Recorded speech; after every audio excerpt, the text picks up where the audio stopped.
Hello students, we have seen the concept of aggregate demand and aggregate supply in previous video. Now we will see the concept of propensity to consume. So what actually the word propensity here means? See students, whatever is the level of income that we are earning, from that income the amount that we are willing to spend on consumption, that will be our propensity to consume. For example, if I am having 100 rupees and out of that 100 rupees I want to spend 80 rupees on consumption, so my propensity to consume will be 80%. Okay, here students we have to study about two types of consumption propensity, that is average propensity to consume and marginal propensity to consume. Firstly, let us see the first one, that is APC, that is average propensity to consume. So the formula to calculate this is consumption upon income. See, we are calculating the average, okay, average.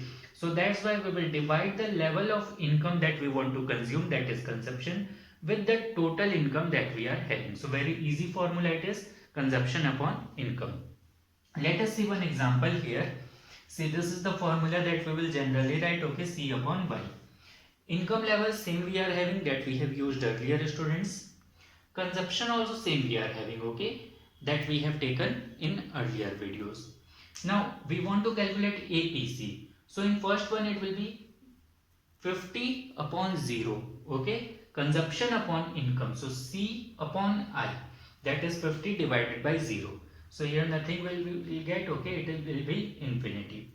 Then we have 75, consumption is 75, income is 50. So 75 upon 50 we will do, okay, and we will get here APC as 1.5. Then we have 100 consumption and 100 income. It means 100 upon 100. So here our APC will be 1. Okay. Then we have consumption and income. See here, consumption is 150, income is 200. So what we will do? 150 upon 200, and we will get our APC as 0.5, 0.75. Okay. Then in the next one it will be 200 divided by 300, and our APC will come 0.67. Then the last one will be 250 upon 400, where we will get 0.625. So you can see very easily we have calculated average propensity to consume just by dividing consumption with income. Okay. Now what does this actually mean, student, is that here 1.5, it means that if I am earning 1 rupees, so from 1 rupees I am willing to spend 1.5 rupees, okay, 1.5 rupees I am willing to spend. So will I save something here? No. Instead here we will say dis saving, okay, dis saving of 50 paise, because of out of 1 rupee I am willing to spend 1 rupees 50 paise. Here I am earning 1 rupees and I am willing to spend on consumption 1 rupees. So no saving here. When we come this side, we will see out of 1 rupees that I am earning, I am willing to consume 75 paise. Okay, it means 25 paise is my saving. So what we conclude here is that, see students, APC will be greater than 1. APC will be greater than 1. Okay, this, which condition? When there is dis saving. APC will be equal to 1. Which condition? This condition. Here we can see, okay, which condition it is? When saving is equal to 0, when we will not save anything, and APC will be less than 1. Which condition, students? When we will save something, okay, when we will have any saving. So students, this was all about average propensity to consume. Now we will move to next one, that is marginal propensity to consume. Now students, let us move to next topic, that is marginal propensity to consume. Marginal, the word marginal means that an addition of something, okay, or change in something. So marginal propensity to consume here means that what is the change in consumption with change in income. Suppose earlier I was earning 100 rupees and spending 50 rupees, but now I am earning 200 rupees. Okay, so you can see that there is change in income, and with that change in income, that is 200 rupees, now what will be change in my consumption? That will be known as marginal propensity to consume. So its formula is very easy: change in consumption upon change in income. It means whatever change is there in my income, with that what is the change that I am doing in my consumption, that will be our marginal propensity to consume. Let us understand how to calculate this with help of table. See, this will be the formula: MPC is equal to delta C upon delta Y. Okay, it means change in consumption upon change in income. Same table we have used, same data, that is income and consumption we are having. First of all, we will have to calculate the change. Okay, so delta C, that is change in consumption.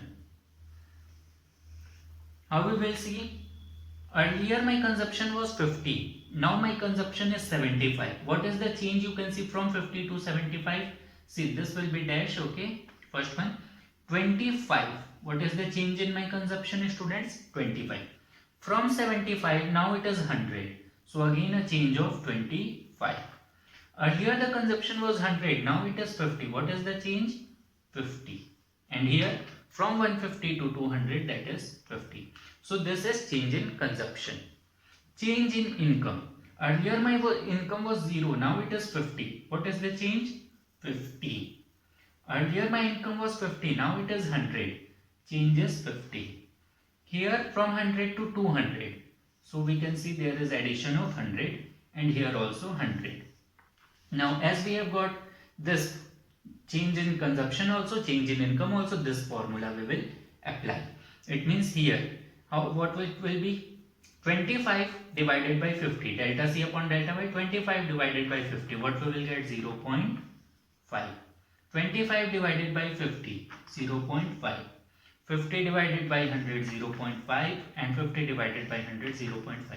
So you can see that here at all the levels my change is same. It means that the level of change that I am doing in my income, the same change that I am doing in my consumption. Okay, at all the levels. That's why we have got here 0.5. So students, this was the concept of average propensity to consume and marginal propensity to consume, and how we can calculate this. To always remember one thing, that average propensity to consume, this can never be 0. Okay, this will never be equal to 0. Why? Because always you can see there we are consuming something. Okay, our consumption is not 0 anywhere. Always there is autonomous consumption. So always we will have some or the other consumption. That's why our average propensity to consume will never be 0. Okay. Also students, after seeing the concept of propensity to consume, let us quickly see propensity to save. So everything remains same. Here we will have the word saving. Okay, it means that whatever I am earning, from that how much amount I am willing to save, that is average propensity to save. And marginal, it means whatever change is there in my income, with that change now how much is the change in my saving. Okay, that will be marginal propensity to save. The concept is same of consumption. When we see the formula for average propensity to save, it is savings upon income. When that was consumption, so it was consumption upon income. Since here it is saving, so it will be saving upon income. Same here with MPS. Okay, in MPC what we were saying, change in consumption upon change in income. Since here it is saving, so it will be change in saving upon change in income. So students, sorry, it will be Y. Okay, income we denote by Y.